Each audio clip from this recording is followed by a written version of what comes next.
আর বিশেষ করে পোস্টাল ব্যালটটা অত্যন্ত গুরুতর সাথে প্রশ্নবিদ্ধ হয়েছে। আমেরিকা সহ সকল রাষ্ট্রেই পোস্টাল ব্যালট সংক্রান্ত যে বিষয়টা আছে এটা প্রশ্নবিদ্ধ হয়েছে। যে বিজ্ঞপ্তিটা নজিরবিহীন ছিল, এটা এক প্রকার বিশ্ববিদ্যালয়ের স্বাধীনতায় হস্তক্ষেপ, যেটার প্রতিবাদ আমরা জানিয়েছি। আপনারা ইতিমধ্যেই দেখেছেন যে দেশের বাইরে মধ্যপ্রাচ্য সহ অন্যান্য যে ইউরোপীয় রাষ্ট্রগুলো আছে, কান্ট্রিগুলো আছে এবং আমেরিকান যে আমেরিকা সহ সকল রাষ্ট্রেই পোস্টাল ব্যালট সংক্রান্ত যে বিষয়টা আছে এটা প্রশ্নবিদ্ধ হয়েছে ইতিমধ্যেই।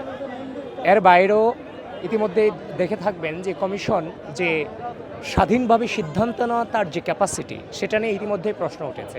আমরা দেখেছি ইতিমধ্যে শাহজালাল বিজ্ঞান ও প্রযুক্তি বিশ্ববিদ্যালয় সহ অন্যান্য সকল যে নির্বাচন আছে সে নির্বাচন কমিশন বন্ধ ঘোষণা করেছে। যে বিজ্ঞপ্তিটা নজিরবিহীন ছিল, এটা এক প্রকার বিশ্ববিদ্যালয়ের স্বাধীনতায় হস্তক্ষেপ, যেটার প্রতিবাদ আমরা জানিয়েছি।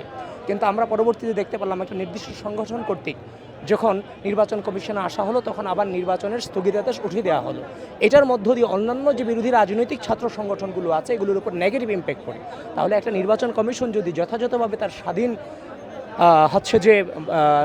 স্বাধীনভাবে যদি কোনো সিদ্ধান্ত নিতে না পারে, পরক্ষণেই তার সিদ্ধান্তে যদি পরিবর্তন হয়, তাহলে সেই নির্বাচন কমিশনের প্রত্যেকটা যে ব্যবস্থা এবং তার যে উদ্যোগ, এগুলো নিয়ে আমরা নির্বাচন নিয়ে সন্দিহান।